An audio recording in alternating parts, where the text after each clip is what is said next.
Funny. Yeah, the dad and the dad, what?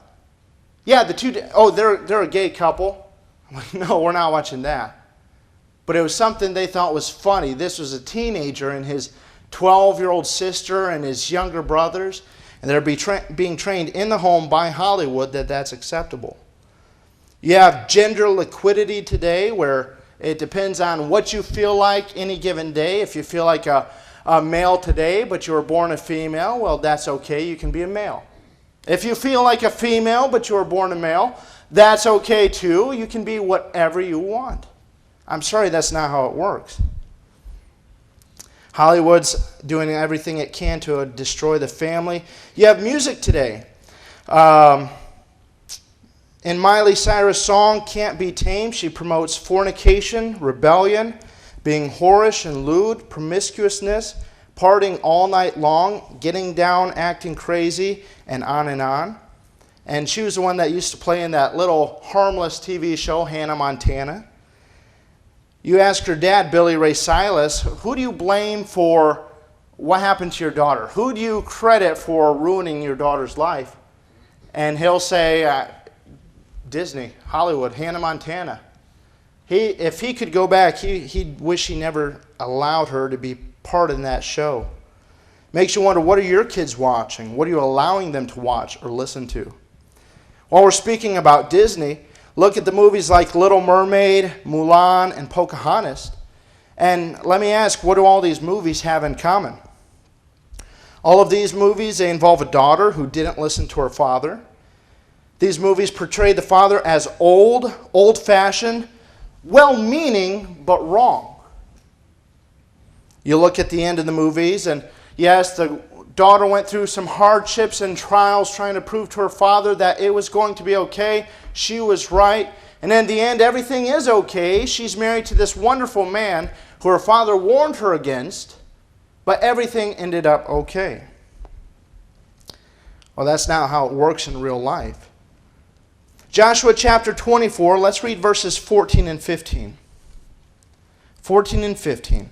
It says, Now therefore fear the Lord, and serve him in sincerity and in truth, and put away the gods which your fathers served on the other side of the flood, and in Egypt, and serve ye the Lord. And if it seem evil unto you to serve the Lord, choose you this day whom you will serve, whether the gods which your fathers served that were on the other side of the flood, or the gods of the Amorites in whose land ye dwell. But as for me and my house, we will serve the Lord. Dear Father, thank you for letting us be here today. I ask that you fill me with the Holy Ghost. Give me the words that you want me to say, Lord.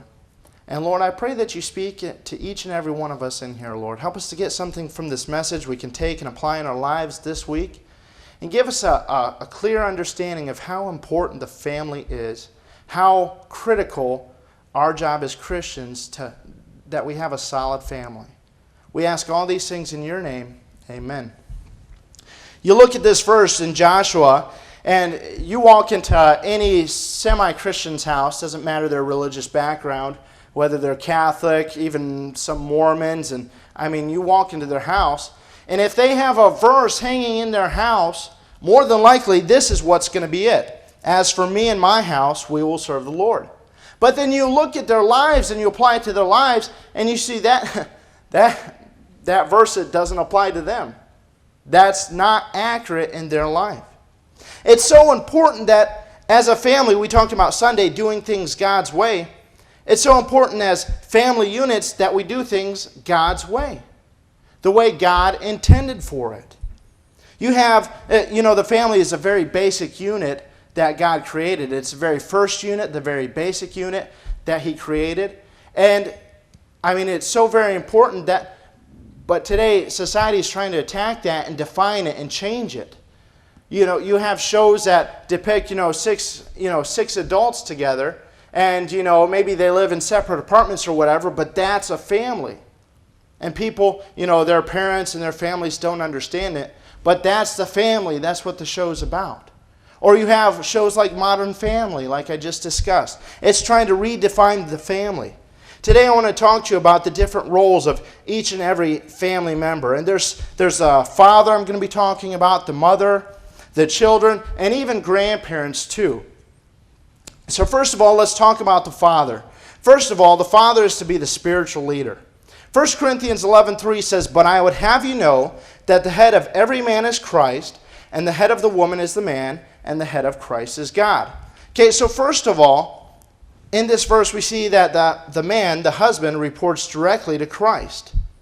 The church isn't responsible for raising your family. They're there to help you. They will aid you. They will try and be a tool that you can use to train your family to do right, but that's not their job. The job of raising your family, it falls to the dad and to the mom. That's your job. Ultimately, the parents are responsible. The father, he's going to have to answer to Christ. And Christ will hold you accountable. Every man is accountable for his household to Christ. Romans 14:12 says, "So then every one of us shall give account of himself to God." Not only that, we're accountable for every little word. Matthew chapter 12 verse 36 says, "But I say unto you that every idle word that men shall speak, they shall give account thereof in the day of judgment." We're going to give account for the words we just said during the Shake Hand song. We're going to give account for the words we said out in the foyer right before church started. We're going to give account for the words we said during the fight on the way to church. Or the words we said during that football game while we're cheering for our team and then they fumbled. We're going to give an account for every little word. We're going to give an account for the joke that was said at work or the song that we sang along to. We're going to give an account for everything. If we have to give an account for these little things, how much more seriously should we take raising our children?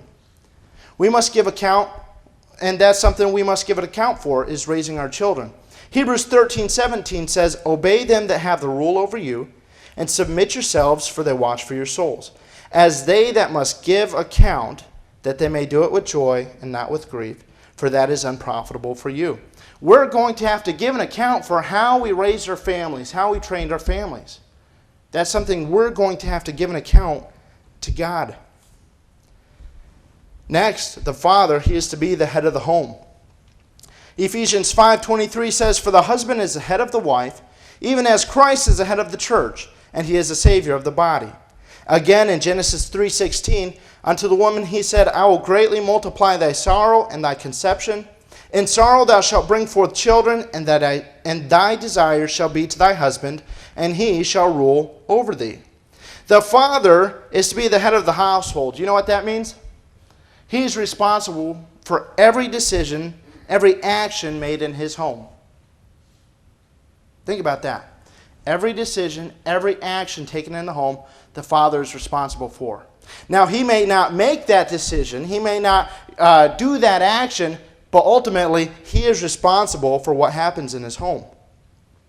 I just read, I think it was last night, Walmart. There was a worker, they were asked to make a cake of a rebel flag, and they denied it. We can't make flags like that.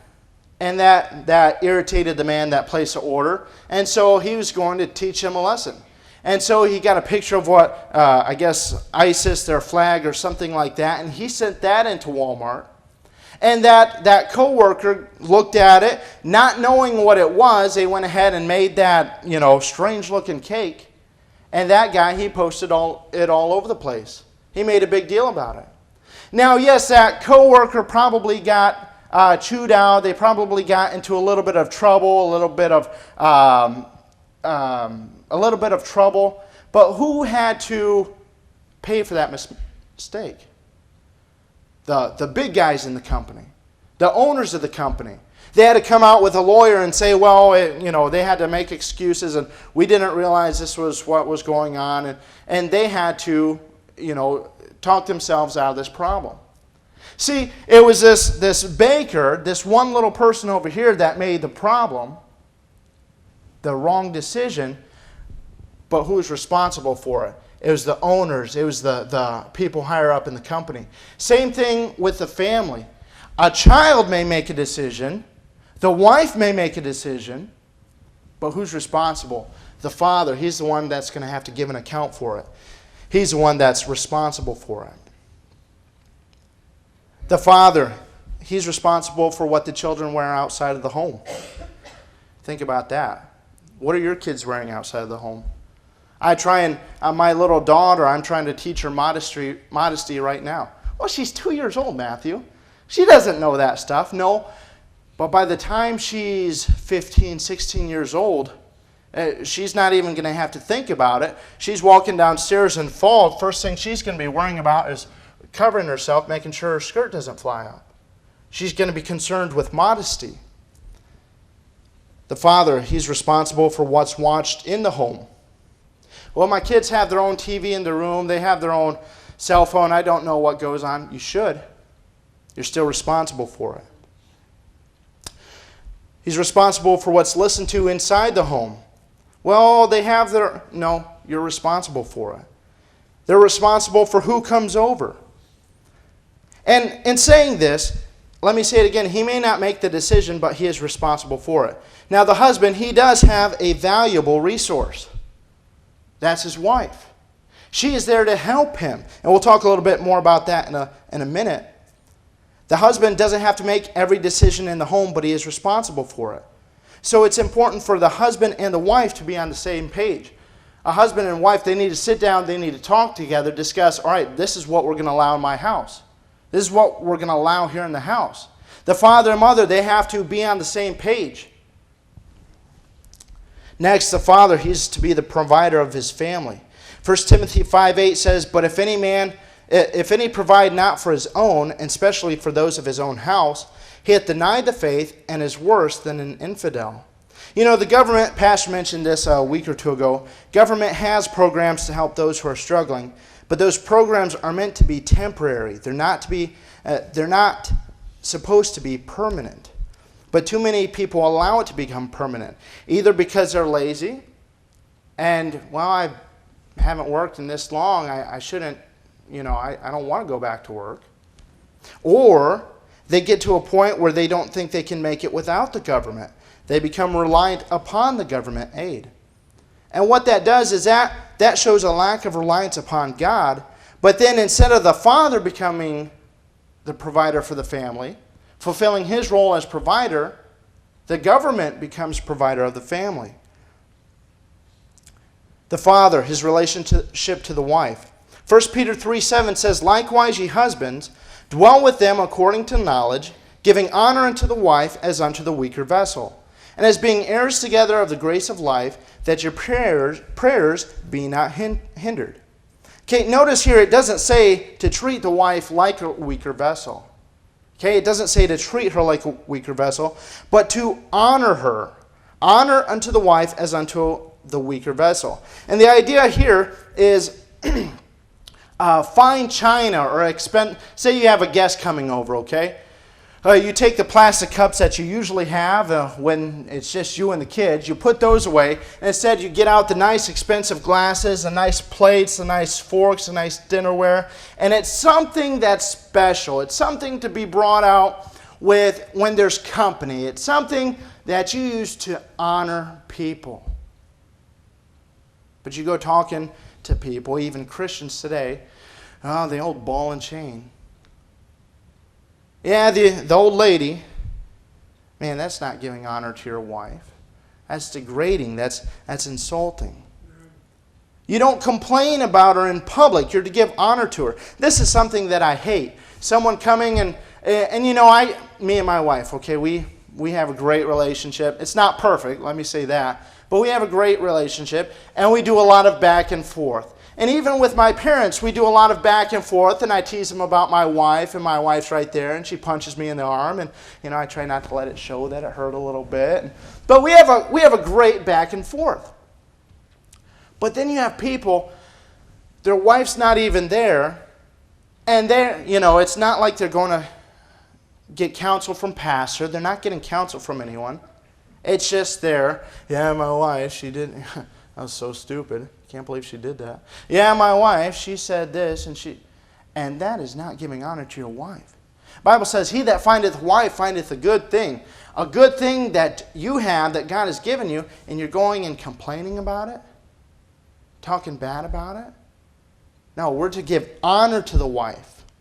Okay? On top of that, don't talk about private married situations to your buddies. And I'm not going to go into that. You understand that. But it's none of their business. If that's something a person does, they ought to be punched. That's degrading to their wife. Ephesians 5:25 says, "Husbands, love your wives, even as Christ also loved the church and gave himself for it." Okay? Christ, he sacrificed himself for the church. Husbands ought to be willing to sacrifice for their wife. Doesn't mean that you buy her everything that she wants. If that were the case, we'd own Payless Shoe Store, Designer Shoe Warehouse, and Charming Charlie. Doesn't mean you buy her everything she wants, but it does mean that she should have some nice things. Why? Because you worked hard to provide it. Maybe you didn't get that nice thing that you wanted. I've got an Xbox One that's just sitting for me on the stores and on the shelves in the stores because I haven't bought it yet. Doesn't mean you. It means you may have to give up something that you wanted. Why? Because you sacrificed for your wife. You should do nice things for her. The father, and I'm talking about the fathers now. I will get to the wives. I will get to the children as well. But the fathers, his relationship to the children. Now this can be applied both to dad and mom. As a parent, you can't be their buddy. You can't. As they grow up, you can develop a friendship with them. Once they get married, they're out of the house, that's different. You can develop a close friendship with them, more of a buddy-like situation. But as you're training them up in the house, you can't be their buddy. You can have fun with them. You can spend time with them. You can laugh a lot. But when it comes time for you to tell them to do something, you're laying down the law. All right, I'm the father, you're the child. Or I'm the mother, you're the child. I'm not your buddy anymore. You better obey.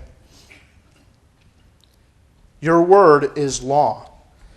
Your job as a parent is to train the children. Proverbs 22:6 says, "Train up a child in the way he should go, and when he is old, he shall not depart from it." Notice again here, it's not talking to the church. It's not talking to the school system. It's not talking to the government. It's talking to the parents. It's your job to train up the child how they should be raised. It's your job. Nobody else's. No one else is responsible for that child. It's your job. Ephesians 6:4 says, "And ye fathers, provoke not your children to wrath, but bring them up in the nurture and admonition of the Lord." And notice it says two things, nurture and admonition. Nurture with the idea of teaching or training them. You need to be teaching and training your children in the ways of the Lord.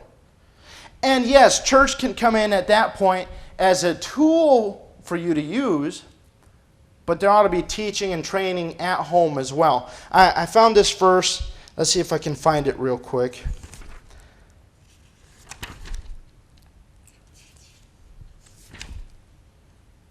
I can't seem to find it. It was in Deuteronomy, but I loved what it said. I thought it was so applicable. It talked about not just training them at church, but it talked about training them as you're walking with them. When you're in your house, when you're in your bed, it's talking about training them all the time.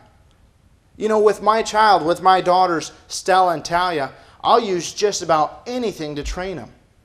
I try and teach them respect and not to interrupt. And so I'll be talking to, say I'm talking to my parents or I'm talking to an adult, and my little daughter Stella, she comes and she runs up and she starts talking and interrupting. And what I'll do is I'll stop the conversation and I'll turn to her and I'll use that as a time to teach her and correct her. Why? Because that's when she can be taught, that's when she can be corrected. And I'll say, "Hey, Daddy's talking, you don't interrupt." I've gone out to eat before with people, and this was a missionary a while ago. But I'm sitting there, I'm talking to the dad. I was a youth pastor here then, and I'm trying to get to know him better to see if he's someone that we should support. Pastor asked me to do that. And as I'm talking to him, the kid interrupts. He talks to the dad, and the dad, not even, asking me just a second, he turns to the kid and just starts talking to the kid. And it showed, just a terrible amount of disrespect. And I'm looking at that and I'm thinking, I wouldn't treat you like that. I would put you first. I would make my daughter wait because you're an adult. But you see, use whatever opportunity you can to teach your children. Oh, I just found the verse right here. It says, Deuteronomy 6:7, and thou shalt teach them diligently unto thy children, and thou shalt talk of them when thou sittest in thine house, and when thou walkest by the way, and when thou liest down, and when thou risest up. Anytime you have a teachable moment, you take that time and you teach your children. It talks about nurture, teaching, and training, but also admonition, which is more of the idea of correction. So that brings us into spanking. Okay, Proverbs 13:24 says, He that spareth his rod hateth his son, but he that loveth him chasteneth him betimes. And you look at that in today's society, that almost looks backwards. So if I love my kid, I'm going to hurt them. But if I don't love my kid, I'm not going to hurt them. And you look at it by today's standards, and it almost looks backwards. But there's principles behind this. You see, when I want my daughter to obey me right away. And I teach her, I'll say, obey. She says, obey now. I mean, I'm always drilling that into her, obey, obey now. Every time she gets a spanking, obey, obey now. Why? Because when we're playing football out in the front yard and I throw a football and she's running towards the street and it goes, and when I say stop, I want her to obey now. I want her to stop because she doesn't understand why it's paved right there. She doesn't understand that truck coming at 35 miles an hour, if it hits her, what it's going to do to her. I want her to obey immediately. And so I teach her, obey, obey now. And we use spanking to help us with that. The purpose of spanking is to teach and to train. Hebrews 12:5-8, it talks about how the Lord chastises us. I want you to listen to this with me. It says, And ye have forgotten the exhortation which speaketh unto you as unto children. My son, despise not thou the chastening of the Lord, nor faint when thou art rebuked of him. For whom the Lord loveth, he chasteneth, and scourgeth every son whom he receiveth. Now let me pause right there. Okay, the idea of scourgeth is that person has done something really wrong, and it's more than just a regular chastisement. Okay, you really did something wrong. It's time for a big whooping. But it says, he chasteneth every son whom he loveth. And that's the idea. If God, as a Christian, there's times we've wandered away, we've not done what we're supposed to. And God will give us mercy. He'll try and work with us. He'll try and help us see it. But there's a time he just says, okay, all right, come with me. We're going out to the woodshed. Come with me. You're in big trouble now. And he has to deal with us, whether it be with a car accident. I've been spanked with that before, and that hurt. But I learned my lesson from it. And sometimes it's through other means. God uses so many different other means. But it's to help us. It's because he loves us. It says, If ye endure chastening, God dealeth with you as with sons. For what son is he whom the Father chasteneth not? But if ye be without chastisement, whereof all are partakers, then are ye bastards and not sons. So he's saying there, hey, if you're going through life and you're not feeling the hand of God, you're not being chastened when you do wrong, I mean, there's something wrong with that picture. You may not be a child of God. You may be an illegitimate son. You may not really be his son. So let me talk about how to spank. One thing I learned with my parents, there was times when I just did something so stupid. And my dad's there. He's there. He's fuming. He's just gotten on to me. And instead of spanking me right there, he sends me up to his room. And what he does is he goes and he calms down. See, it's not good to just spank out of anger because you can lose control if you don't have good control. If you're prone to losing your temper, you can do something you'd regret. So there's times where you just have to step back and say, okay, I just need a break. You go up to your room.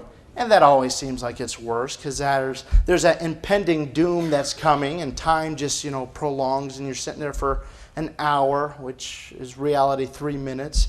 just waiting for that spanking to come. But sometimes you just need to cool off. Don't spank out of anger. And then something my pastor up in or down in Madison, Alabama, he taught me is what he'd do is he'd always and right before he spanked his daughters, he'd go and he'd test it out on his leg. So instead of going, all right, you're getting a spanking, turn around, bend over, instead of just going and spanking them, he'd test it on himself. Remind himself how bad it does hurt. That way he's not beating the child, but he's testing it out. Okay. Test it again. All right. And, that way you're not just beating the child. Make sure that it's something that they regret. I've talked to people before that they go and they'll give their daughter or they'll give their son a spanking, and they'll just go, okay, don't do that again. And the child might cry or boo-hoo, but it's more, oh, you got onto me. And it walks away, and no big deal, whatever, okay, fine. I'll go do that again because that really didn't hurt. Make sure it's something that they'll regret, they don't want to experience again. But make sure that they know, but make sure it's something that they regret. Once you finish spanking them, make sure they know what they did wrong. Turn around and just re-explain it to them. Hey, this is why you're getting a spanking. I actually did this right before we came to church. My daughter stuck Kleenex up her nose, and it got stuck, and my wife had to get the tweezers. And, it's silly, but I don't want her doing that again. I don't want a week to pass, and she's like, Mom, I can't breathe. And it's because, something stupid she did, putting tissue up her nose. Make sure they know why they're getting a spanking. And then don't talk their ear off for 20 minutes, for 30 minutes. Now, you did such a wicked thing. Putting tissue up your nose. Oh, my word. I never would, Make sure they know what they did. But we go back up to this verse up here, and fathers, provoke not your children to wrath. Make sure they know what they did, but then reaffirm your love to them. Hey, I want you to know I spank you because I love you. I want you to know what you did wrong. I want you to do better. So reaffirm your love to them. Now, in doing that, make sure that you're a man or woman of your word. Now, let me explain that. There's people I know, I'll go over to their house, and they'll say 50 times, don't do that. Don't do that. Hey, if you do that again, you're getting a spanking. If you do that again, you pick that up and you throw that. Don't you dare. You do that, I'll spank you. Crash. You do it again, I'll spank you. I've got 9 more plates. How many times are you going to say it? Be a person of your word. If you say, you do that one more time, I'm going to spank you. When they do it, see, what a child wants to know, they want to know where that line is. They want to know where the boundaries are. And they're going to push that, and they're going to test. But if you're a person of your word, you're a man or a woman of your word, and you tell them, you do that again, I'm going to spank you. They do it, you spank them. You do that again, I'm going to spank you. They do it, you spank them. You do that again, I'm going to spank you. They know you're telling the truth. They don't want that spanking. And they learn to respect you for it. But there's people that I know they've warned their kids so many times, and the dad's sitting there, and the kids are running around. They're being little demons, and he's not doing anything. He's just sitting there. Don't do that. Come on, stop. And the mom's getting irritated. She's starting to yell, stop that. Don't pick that up again. Honey, do something about it. And there's just all this strife, and you're sitting there as a guest. Man, I'm so uncomfortable. And then finally, somebody snaps, and they smack him upside the head. They grab him, they shake him. Don't do that! And they're yelling, and it's out of control. And it never had to go to that. If you're a person of your word. If you just said, hey, you do that again, I'm going to spank you. Come on, let's go. And you do what you say you're going to do. You look at the news, and I believe there's a book out about this. It said something about if you spank your children, you hinder their creativity. No, it doesn't. It doesn't at all. Man, you're showing them where the lines are, and you're telling them, okay, you can color within these lines. You go out of these lines, you're getting in trouble. You can be as creative as you want within these borders. No, what really hinders their creativity is the 40 hours they spend watching TV or playing video games. That's what hinders their creativity. As a parent, you're responsible for those living in your house, all of them. It doesn't matter if it's young children or older children. Young adults and teens, you're responsible for what goes on. So you ought to know what's going on in your house. Make your rules and make sure that your rules are followed. You're responsible for who your teenagers are talking to. You're responsible for where they go, what they do online. You know, if your parents ever come to you and say, well, that's my computer. That's my room. What are you doing going through my room? Excuse me, that is not your room. Let me ask, who paid for it? The teenager or the parent? Parent paid for it, right? He's paying that monthly mortgage. That's a parent's room. They can go in and do whatever they want. That belongs to them. Well, and teens, I hope you never do this. Well, that's my phone. Even if you do pay for it, that's my phone. That's none of your business. No, if you live in their house, it is their business. It is your parents' business. And you ought to yield to them as your parents. You will give an answer to God for everything that happens in your house. So make sure you know what's happening. Who pays for the roof over their head? You as the parents do. Who pays for their food or the majority of their food? You, their parents, do. Who pays for their insurance, gas, or phone bill? Sometimes it's a parent, sometimes it's the teenagers. But even if it is the teenagers, they are still in your house. And you still have to answer to God about what's happening in your house. So, I told you Sunday night, I tell you how to deal with, something else, another subject. I told you how you deal with children that you cannot spank. I told you children want to know where that line is. There's a family that I go to, and I don't want to give it away who it is, but there's a family, I go to their house, and we spend time with them every now and then. And in this family, they have a son, and this son, he's uncontrollable. They're like that family I was describing.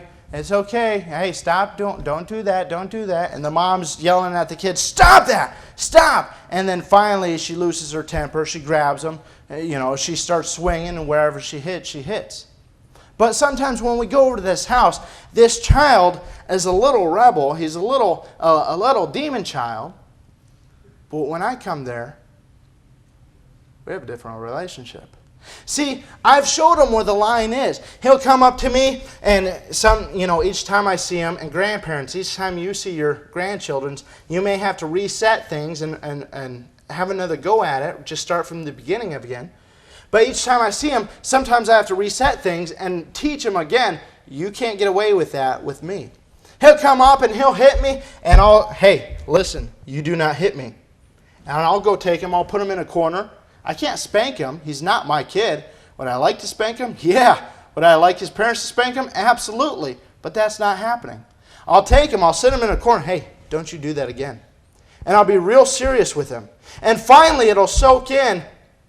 I better listen to what he tells me. See, what I've done is I've showed him the line. I've showed him this is acceptable. This is not acceptable. And so later on, sometimes he just cries and everything. But once that's over, man, we'll play Army, we'll play G.I. Joes, we'll play any number of things. Our relationship is great. Why? He knows where that line is. He won't try those things with me. But he'll go into the other room where his parents are. He'll pitch a fit. He'll cry. He'll whine. Try and get his way because they have not established that line. So let him know where the line is. And again, be a person of your word. Don't repeat things. Don't baby them. Say things once. Hey, don't you do that. And you may have to repeat it. Don't you do that. Don't do that. And stay on them until they get it. You follow through each and every time.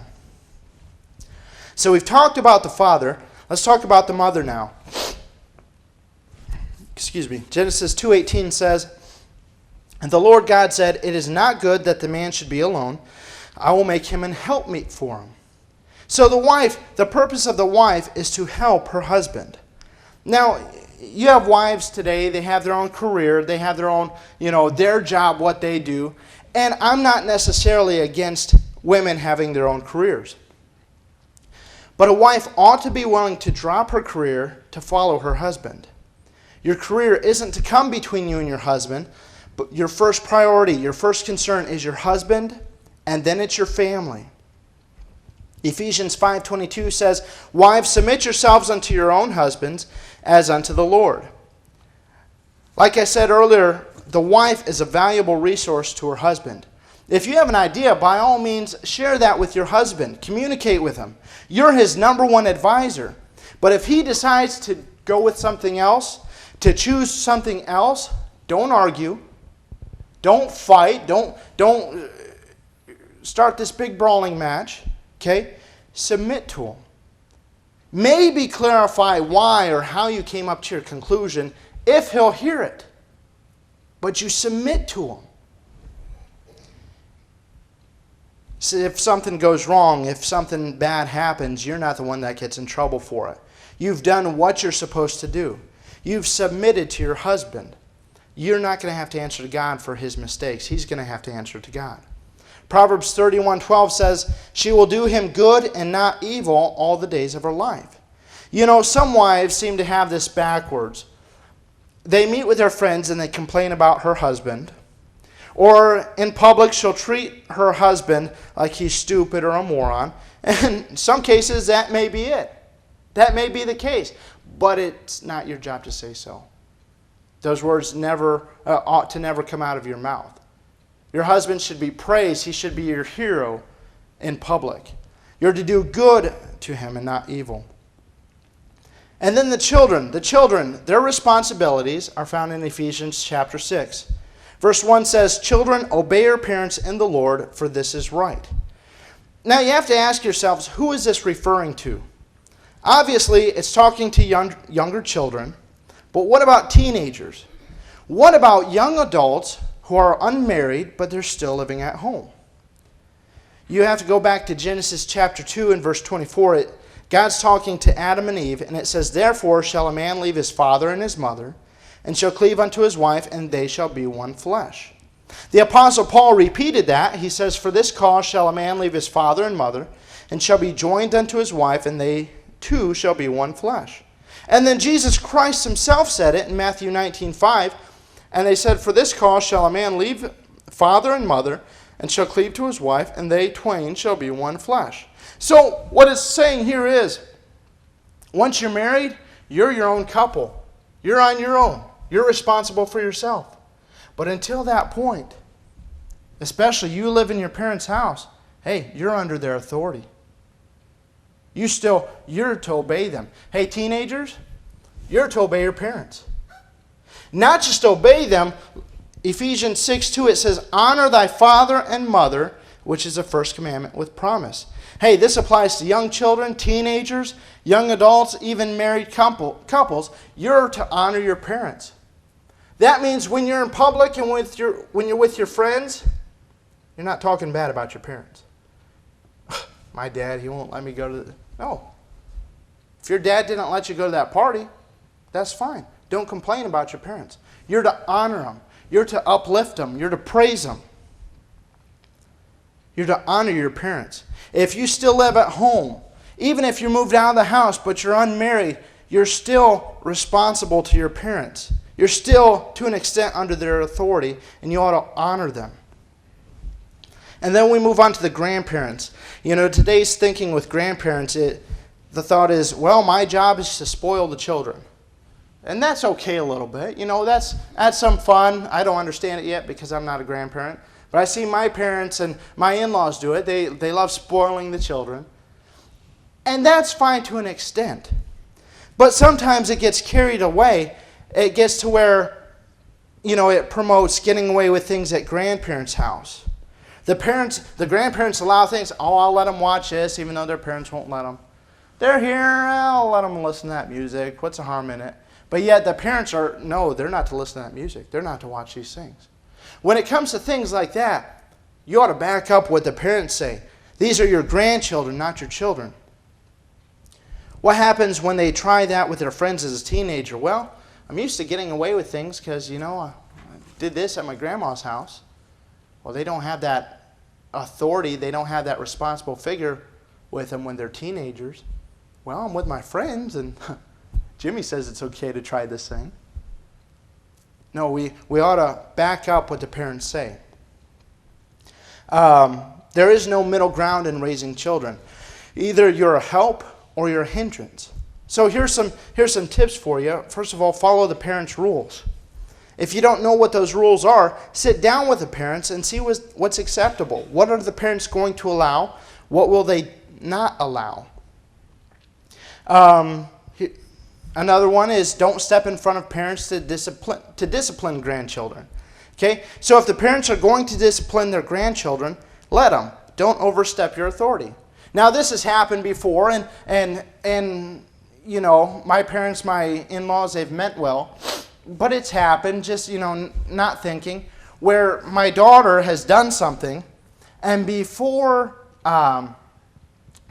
me or my wife have been able to say, correct her, I mean, we're raising our arm and we're about to say something, grandparents stepped in, hey, you don't do that, you don't.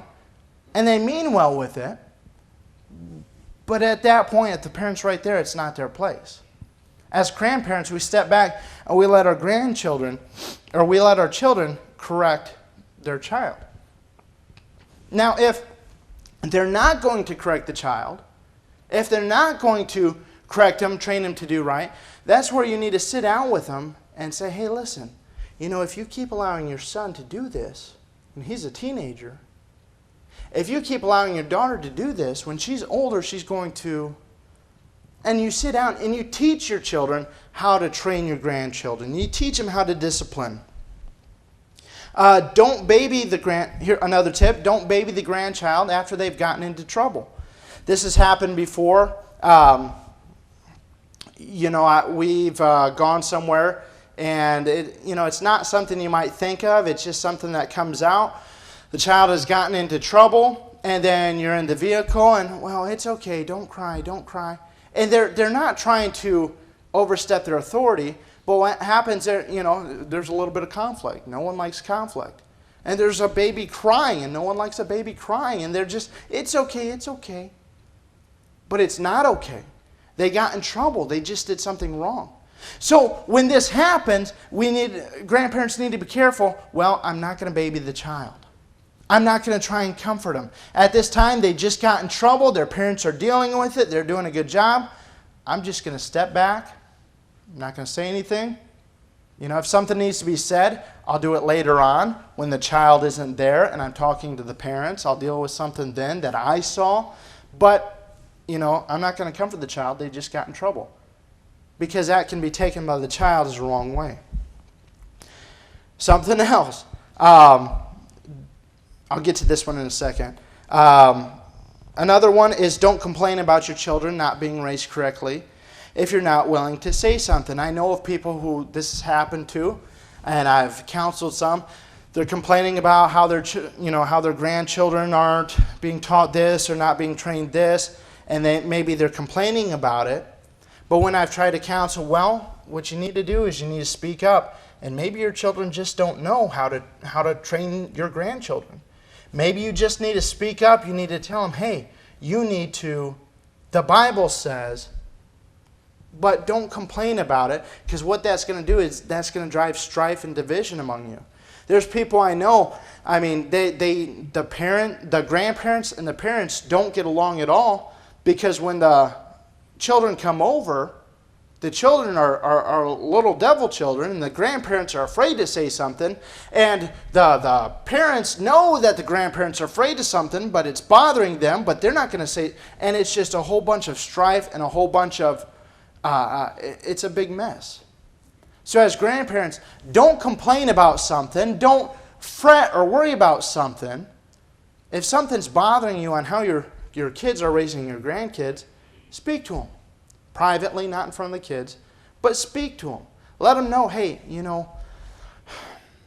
your son was doing this, and you didn't say something. Again, just pull them aside. Teach them how to train your grandchildren. And then lastly, I'll close with this. Don't laugh at the grandchildren's sin. Sometimes children, they do something that's wrong, but it is just so funny. a lie they tell. Hey, that lie's not cute. Don't laugh at it. Or if the mom's talking to the child, and I'm guilty of this even, the mom's talking to the child, and the child says something, it's somewhat rebellious, but it's super funny. Don't let them see you laugh. If you have to, turn your head. Walk into the other room, laugh about it elsewhere. But don't laugh at that child's sin, because what they're going to do, they're laughing at me. I know how to get children. Okay, I'm going to call you this again, Mom. And, it's encouraging their sin. So instead of laughing at it, reaffirm what the parents said. Hey, you don't talk to her that way. You don't do that. And if you're, sometimes I just get the giggles. I can't control my laughter. It's just, it's funny. I got to walk into the other room and just, let someone else handle it because I don't want to encourage their sin. So the role of the family, Satan is trying so hard to destroy the family. He's doing everything he can. And it's just going to get worse. You look at what they're being taught in school. It's natural. You were born that way, whether you're gay or a lesbian. You were born that way. Oh, you were born this way, but you want to be that way. Well, that's fine too. It's whatever you want. And as time progresses, it's just going to get worse and worse and worse. And Satan is doing everything he can to destroy the family. That's why as Christians, we've got to take this verse to heart. Joshua 24:15. As for me and my house, we will serve the Lord. No matter what the world is going to do, no matter what the public school is going to teach, no matter what the government says, and what they say even on spanking, no matter what it says, I'm following God's word. I'm going to do right, and no one's going to stop me. I'm going to raise some children for Jesus Christ. Dear Father, thank you for this message we heard. I hope people can go home and apply it in their lives, even tonight, Lord. And I hope I was a blessing to people. Lord, help us to realize how important the family is in our society. And please, Lord, raise up strong families here at Sycamore Baptist Church. Help us to be strong people for you. In your name we pray. Amen. At this time, if there's anyone with any prayer requests, be praying for